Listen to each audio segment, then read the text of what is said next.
Hello, and welcome to another episode of Plugged In from YAA Electric. My name is Justin Fisher, joined today by the wonderful Justice. It's the Justin and Justice show. How are you doing today? I'm doing fantastic. How about you? Lovely. I see you appear to have a state capitol behind you on the green screen. What is it today? It would be California State Capitol. This is about 10 minutes from where I am right now. Wow, is the roof dome made out of gold? Inside is actually a lot of gold, but I don't think it's real. I think it's just paint. Ah, wow. Yeah, so today we're going to talk about how California has banned the sale of new gas cars beginning in 2030, and other states are starting to follow suit. It's just a few states right now, but we're going to talk about, is this a trend that might spread further, or is this going to be limited to the coasts? I mean, it's all speculation at this point, but we do have a little bit of intel to share with everyone. So we'll also finish off the show with some EV news that covers a few other topics. And I'm actually going to start with a different news story while we let more of our viewers catch up to us and uh, join the show. Recently, Kyle Connor from Out of Spec Motoring, he was venting on his very popular and awesome YouTube channel, Out of Spec Motoring, and Out of Spec Reviews, about how Electrify America is just going to crap. Honestly, I wouldn't say it's going to crap, but it's almost there. It appears that as EV adoption has accelerated in the past 6 months, it really has accelerated here in the United States.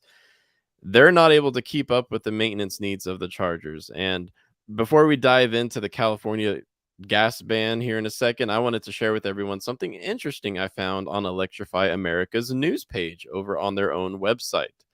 They kind of issued a response because Kyle Connor mentioned in his video, it's a great video, you should all check it out, that he's actually friends with the CEO of Electrify America. So I'm pretty sure it got their attention right away. And they issued a response defending themselves. However, here's what has pissed me off this morning, and here's why we started the show with it. It's because they do not make any mention of how they're going to do anything differently. They simply defended their existing protocols, which include, quote, checking every charger, quote, almost every 2 months. Now, Justice, Almost every charger, almost every 2 months. what do you think about There's checking chargers every 2 months? there's a lot of almosts in there, and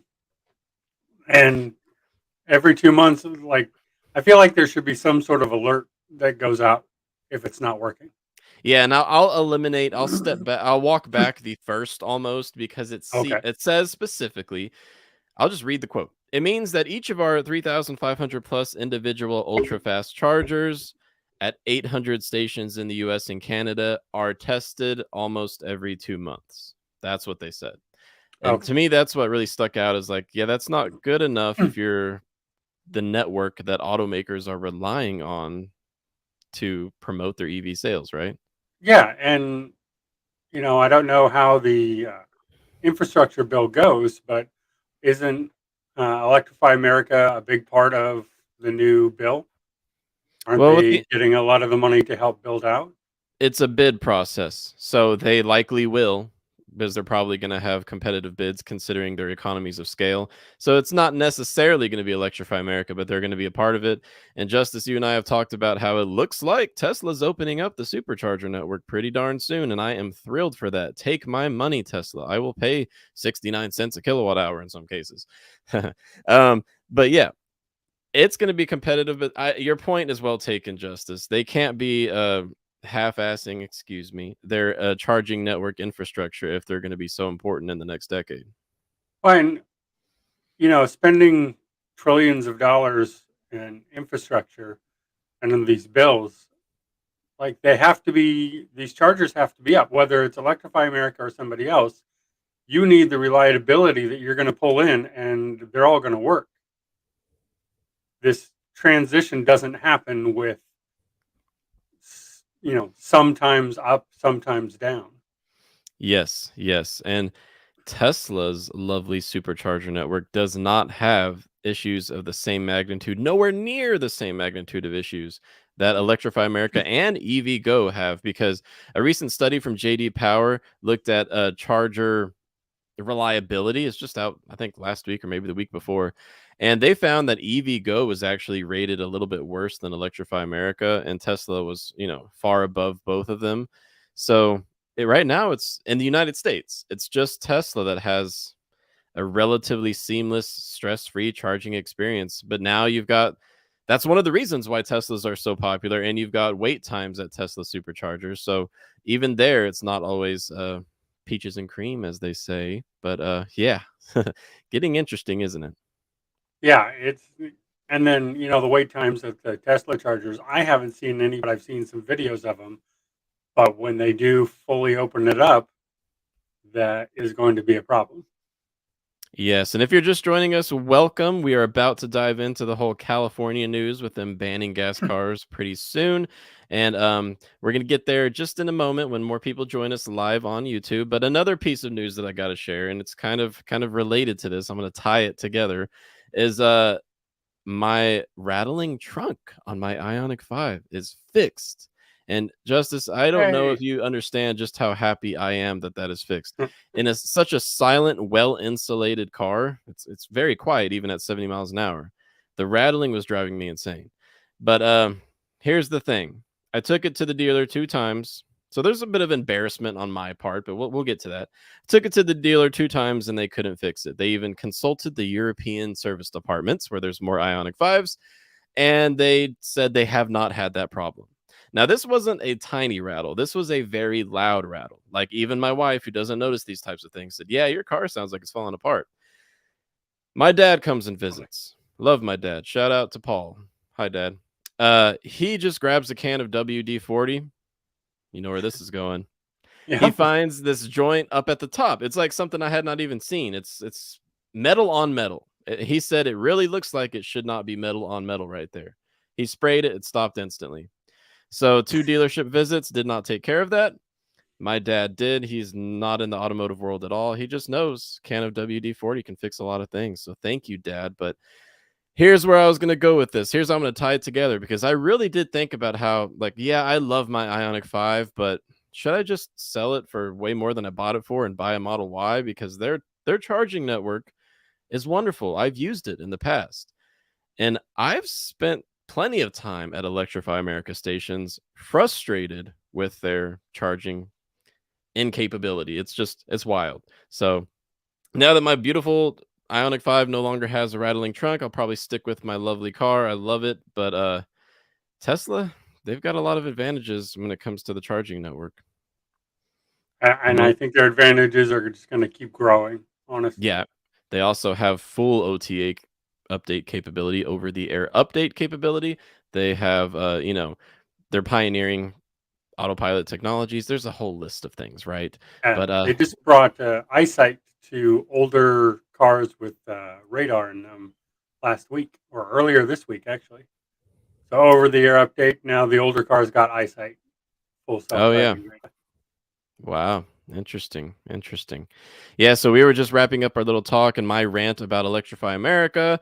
And this is a good comment in the chat. So George in the chat says, it sounds like the chargers manufactured by ABB for Electrify America are the units that have the most issues.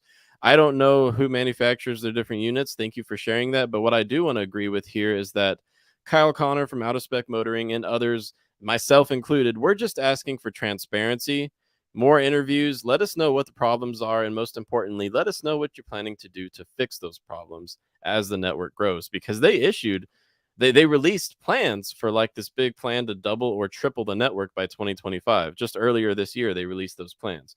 So they're going to be installing a lot more chargers. I really hope these new chargers don't have the same problems that these other ones do, because I've been to stations that were installed in 2021, very recent installations, and they still have often like 1/3, 1/4 of the stalls not working. That's ridiculous. So hoping for the best. More transparency is what we need. I hope Yeah. it is something as easy as the ones made by this manufacturer are having issues and these manufacturers are not, because that seems to be a simple, easy fix. Hey guys, Yeah. we're not going to use you anymore. We'll go over here. Yeah, but I think we know that as they said, they check their stations once every 2 months. I don't think Yeah. that's often enough if you've got I mean, just anecdotally from what I've seen, I would say that each station probably gets used 20 times a day at this point, at least in Virginia where I frequent, and that's not enough. Once every 2 months? I mean, it's crazy, No, but there needs to be some sort of warning system on there, so if it goes down, it sends a signal back out. Hey, this isn't working. yeah, yeah. Well, shall we move on to the big news of the day, the California banning gas cars news? So, Justice, will you maybe fill us in since you live in California? I live, 1,500 miles away. Tell us what California is doing and just any take that you have on that big news. So it's the banning of all new um, gas-powered vehicles by 2035. We're going to see sort of a test in this as we have banned gas-powered lawn equipment such as lawnmowers and leaf blowers by 2024. So in a couple of years, we're going to see sort of some of the effects of how this works. But by 2035, all vehicles need to be zero emission, meaning either electric or hydrogen. Uh, but more than that, starting in it's 2026, all vehicles must, or one third of all vehicles sold in the state must be zero emissions.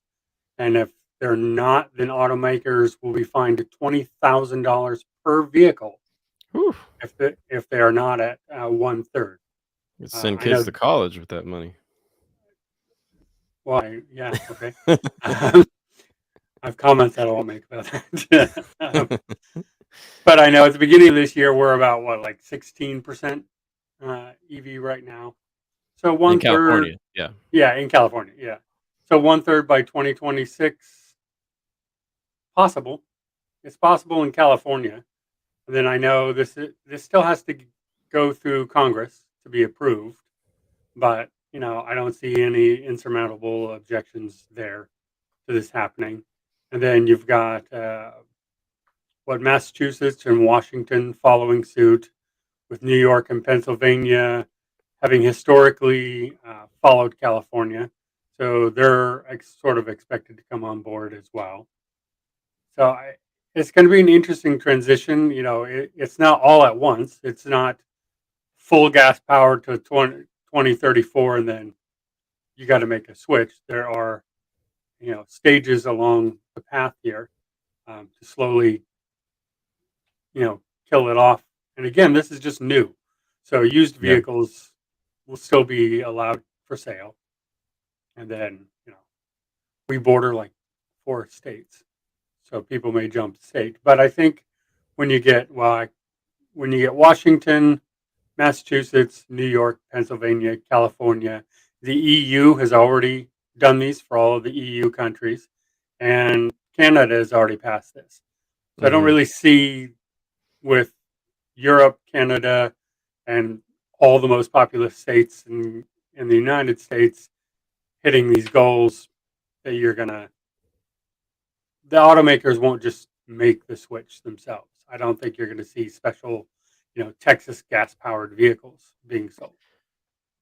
Yes, and Washington and Massachusetts, as you mentioned, they have laws in the books that say if the California Air Resources Board passes one of these types of regulations, that they're going to do it too. That's an actual Yeah. law they have in their books, which is very interesting to me. It's like I don't know, it's a breakaway nation over there, but Yeah, yeah, and I don't know how I feel about that. I'm not sure that you should have laws saying whatever California does, we're going to do. That's that's probably not a literally good what that idea. law is, but Yeah, yeah, interesting. Yeah, now, we'll mention briefly that the reason why the European Union and now some parts of the United States have these laws coming to effect is because no matter how you look at it, some studies say 2 years, some studies say 5 years, some studies say a little bit more than 5 years. EVs do have overall fewer life cycle emissions, carbon emissions than combustion transportation, than internal combustion engines, diesel's popular in Europe, etc. So yes, it depends on how much you drive. It depends on the efficiency of the motor. So like a Hummer EV is not nearly as environmentally friendly as, a Model 3. There's a lot of factors that go into play, but when you do the math over the life cycle of the vehicle, electric vehicles are far less polluting than their combustion counterparts. Now, is lithium mining bad for the environment? It's not good for the environment, that's for darn sure, but there are efforts underway to improve all of those processes. That's the big difference, is that they're trying to actively mitigate those environmental impacts. Batteries are becoming more efficient, more energy dense, so that you would end up, in theory, with solid state batteries in the next 5 years. You would need fewer of these minerals going into battery packs to get the same number of miles out of that battery pack. So think about how much the combustion engine has changed over the past 100 years, and think about how we're just in the first decade of true EV adoption and how much EVs are going to improve. I mean, to me, it's a no brainer, but I understand a point that was made by Igor here in the chat. Um, this is a point that I think is worth sharing.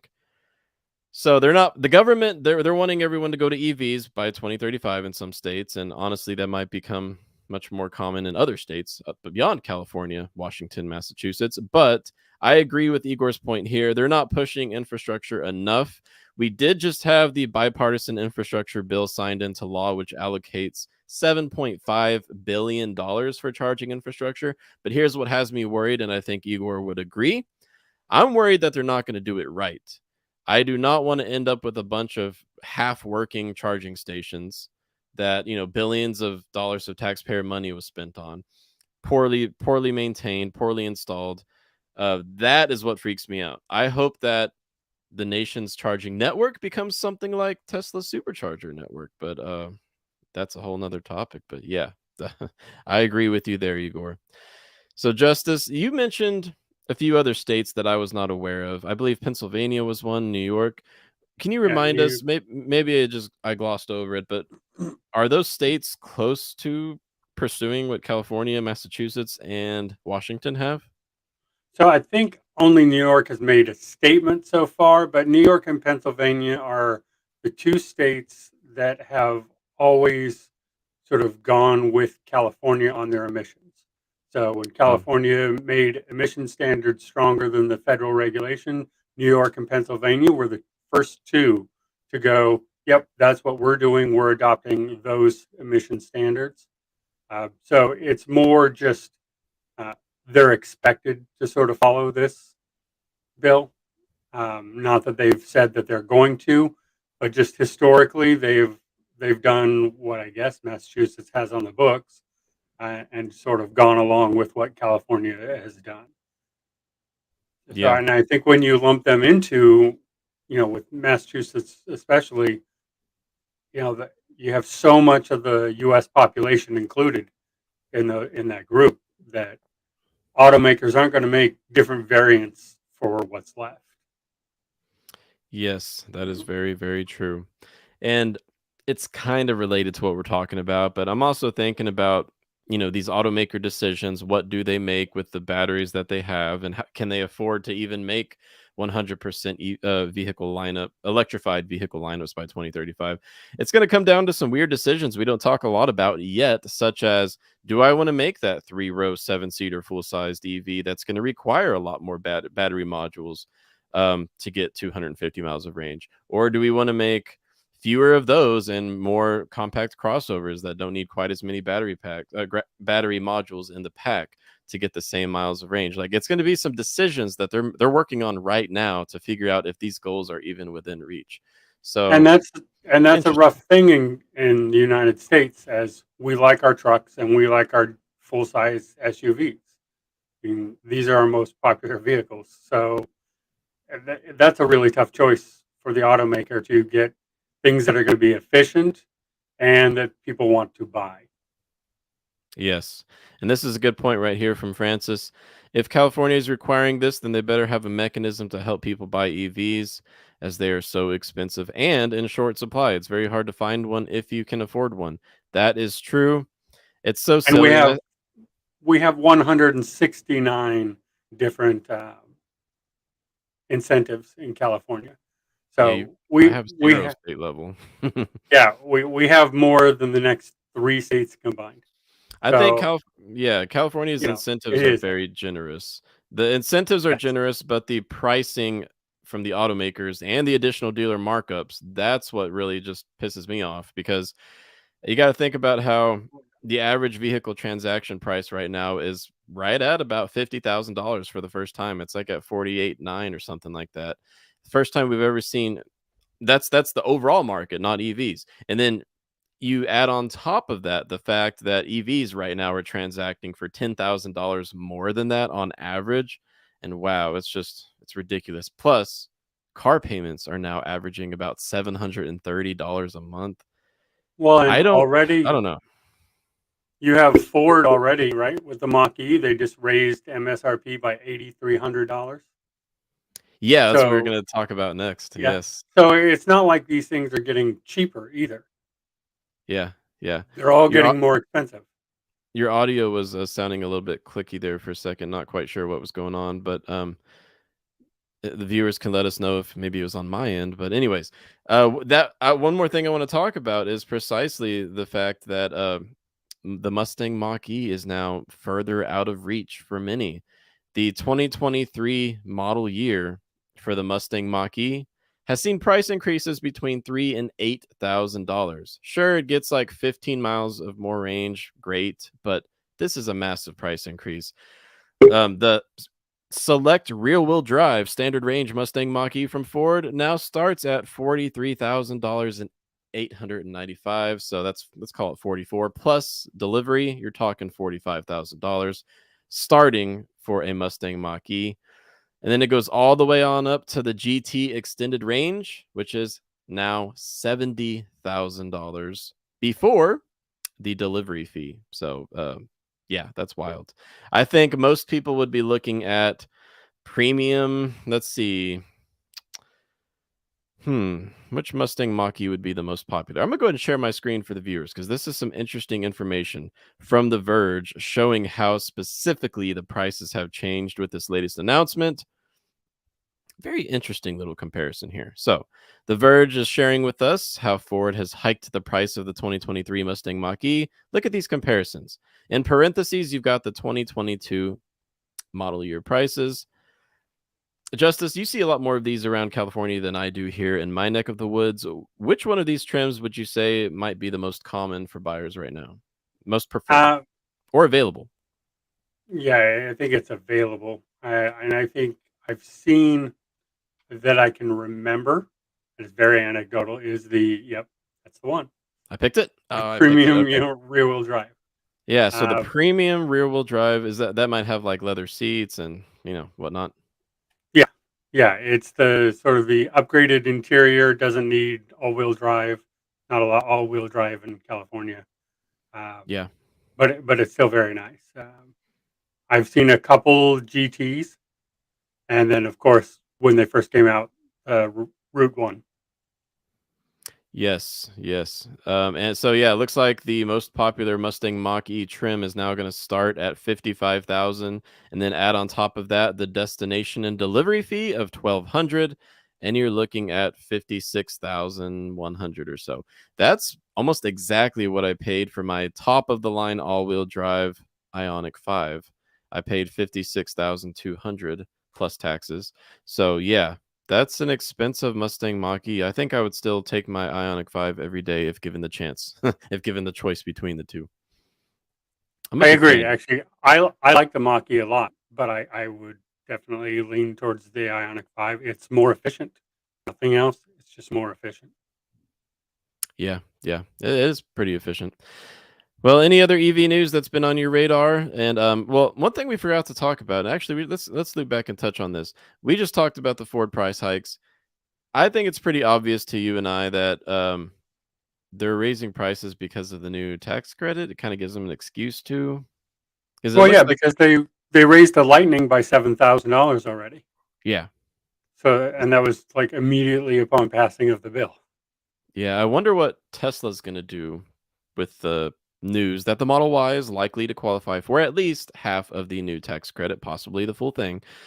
I wonder if Tesla's going to keep the prices where they are for like a solid year, or if they're going to be forced to raise them higher because of raw material prices, or if they're going to do what I hope they'll do and kind of wish they'll do and somehow just buck the trend of the overall industry and drop prices by like $1,000 just to be like, excuse me, but like screw you, or I was going to say something else. But yeah, to the rest of the industry, because we constantly see GM like kind of, or Ford mocking Tesla with little feature updates and things like that. And even in their handbook, they've got a picture of the Cybertruck being I forget if that was the Hummer EV or the F-150 Lightning, but we see legacy automakers kind of trolling Tesla, and I think Tesla might have some surprises for us coming in 2023. That's my belief, but we'll see if the overall market conditions prevent that from happening. What do you think? Do you think the Tesla Model Y will stay at that price point or move I upward or mean, downward? We're all Tesla, guessing here. yeah, Tesla moves with whatever the pricing of the market is. As we all know, they don't wait for year end or year beginning to adjust their prices. They'll do it on a Wednesday in the middle of the week if that's what it dictates. So I think it just depends on the rest of the market. I don't think they'll move anything based on this tax credit. I don't think they'll even figure that in. They'll just continue to figure raw material costs. I know they're working very hard to see if they can sort of mine and get some of the stuff on their own, which would allow them to reduce costs. So I don't see any of these bills affecting the way they price their vehicles. It just depends on how the market goes. And I Yeah. think Elon in particular doesn't care about the trolling. Like, yeah, he trolls them all the way to the bank. They can say anything they want, but I mean, Tesla has 75% market share, so whatever. Yeah. Wow. We'll see what happens. I should start writing down all these predictions I make, huh? So people can hold me accountable. But guess it's on YouTube forever, right? Yeah, I Another am. little Do not hold me accountable. I am not making those solid predictions. Another little bit of news, this is some positive news, is that the EQS from Mercedes-Benz has started US production. So that is good news for the tax credit. Now it's still going to come down to battery sourcing. Trying to dig up that info now, but the EQS SUV, it's a great luxury electric SUV, not cheap at all. So we still don't have those affordable EVs when it comes to larger SUVs. It's built in Alabama, so that's pretty neat. Yeah, electrifying Mercedes's assembly in the US. That's good news. Now, let's see. Here's an article from Electric. It says that Mercedes will already clear two crucial requirements by building its electric SUVs and batteries on US soil, but they will also need to come in below the $80,000 MSRP threshold for electric SUVs. So, yeah, this is a good point here. Wow. Okay. The EQS, which I have seen and sat in, it's an amazing vehicle. It starts at 102,000. So we're probably not gonna Yeah, see the that's probably EQS SUV qualifying. no. Yep. But I mean, in that, you have also VW that just struck a deal with Canada to build batteries there. I think a lot of these automakers are starting to pivot very, very quickly with the new laws that are passed and trying to get stuff into North America. So personally, I see that this bill's goal seems to be working faster than I expected it to. Yeah. Yeah. That is true. That is true. Um, but we were just talking about the unaffordability of EVs and how tragic that is. But something that I forgot to bring up earlier was that I keep catching myself saying something that just sounds ridiculous to say out loud, which is those of us who are hoping for a truly affordable electric crossover. I'm talking like 250 miles of range, charging time of under 30 minutes, under $40,000, even if it's like $38,000. We're kind of counting on GM at this point, and I don't know, is it a good idea to ever count on GM? Not historically, no. They're going to have to, every automaker has a right to reinvent themselves over the years. Certainly, Yes, GM and Ford yes. have gone up and down over the years, and on that. So, I I give them room to improve themselves and come out the other side as something new. I mean, this is the most fundamental change in the industry since it began. So, you know, maybe they come out the other side of this a, a huge winner. I don't know. I sure hope they do. I hope they do. I'm actually a bull when it comes to GM's electrified future. It's not because of like the whole "too big to fail" mantra. I think it's going to be all because of their Ultium battery platform. It really looks like that's going to propel their vehicles to success, pun intended. I hope that happens. We had a good question in the chat, and then we'll wrap this up. So Colovion from Manchester, Michigan, near Ann Arbor, had a question about Canoe. I'm a big fan of Canoe. I think Canoe is awesome. Yeah. It's a awesome, unique looking and functionality type vehicle.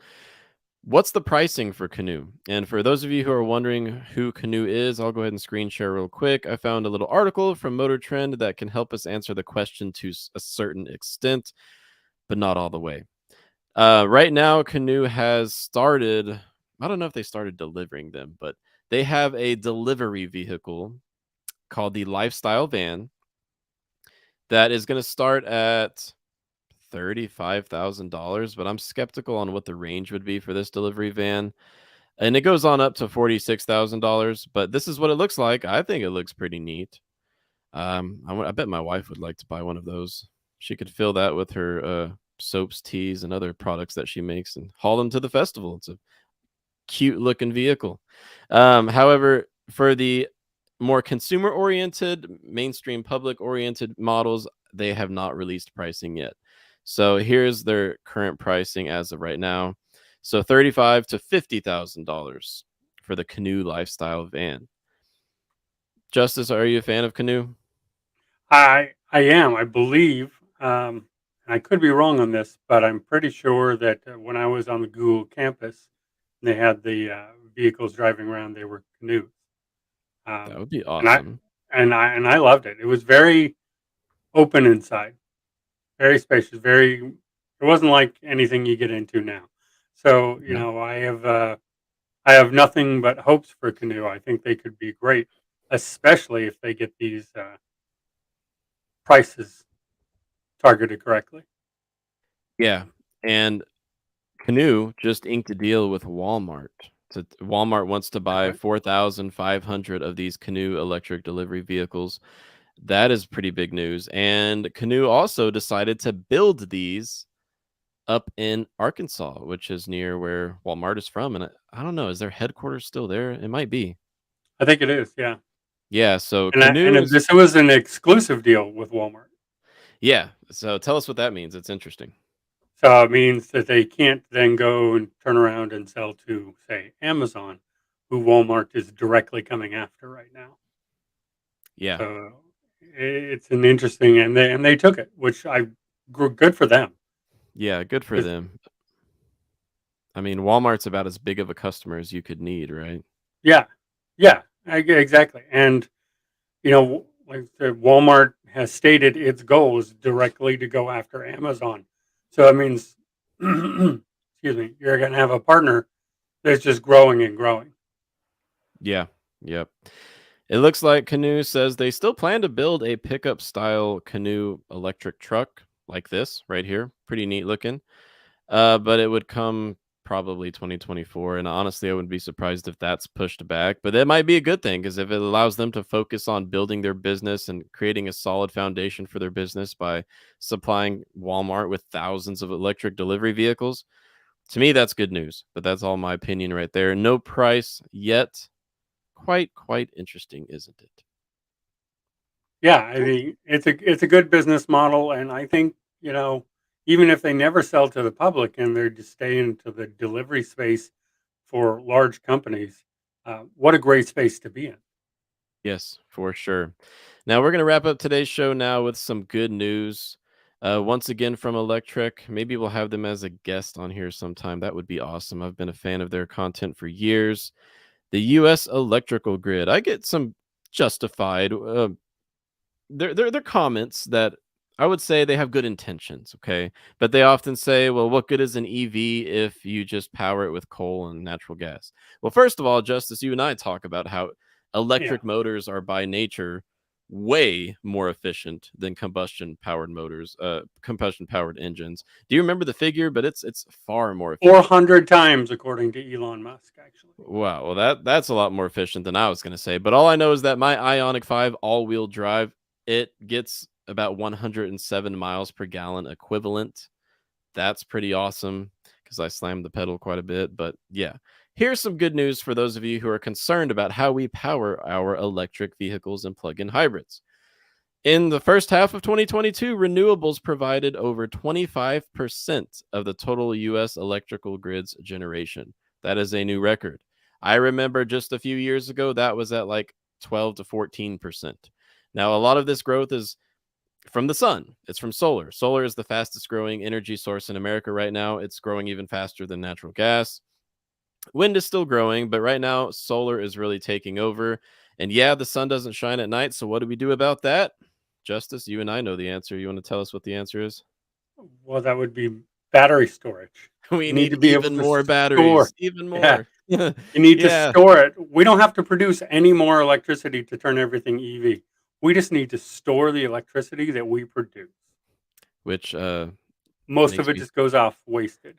Yeah. which reminds me, I guess there could be even worse battery shortages if we don't Yep. hurry up and start increasing domestic battery production because Well, I utilities are yeah. going to want those batteries, not just automakers.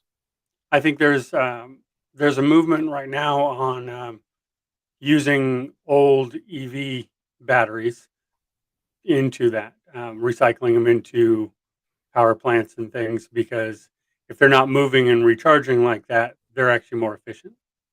Yeah, from And what I've it, heard, that's easier said than done, and we're still years away from getting that done in yeah, reality. But I hope our brightest minds get on it because that would be a very bright future indeed. Well, Justice, it's been a great show today. Thank you so much for joining me. thank you for having me. Hey, but one last thing before we go for those Yes. electric grid people. Yes. California is at 99.86% renewable energy for its grid. We do have some rolling brownouts, but those are being targeted in this new bill. So it is possible to get at. We're the most populous state, and we have almost 100% renewable energy. So Yeah. it is possible to do. Nothing's perfect, but we're getting there. What matters is that things are improving. Innovation is driving us forward. Just got to hope that continues. Yep. Yep. Well, thank you so much, Justice. We will be back with another episode of Live Plugged In from YAA on Monday. So I'll see you guys on Monday. Feel free to email me at justin@joinyaa.com. But what I'd rather you do, honestly, is to join our amazing electric vehicle forum over at the YAA Community Forum. I'm on there every day. We've got hundreds, if not thousands, of people on there. Yeah, actually, we've got thousands. But we've got lots of people every day just discussing the latest EV news, maybe asking for advice. We also talk about plug-in hybrids and even traditional hybrids. So I'd love to see all of you on the YAA Community Forum. The Ray and Zach Show will be live in just 21 minutes. So, Justice, I'll see you there. Thank you so much, and everyone have a great weekend. Bye, guys.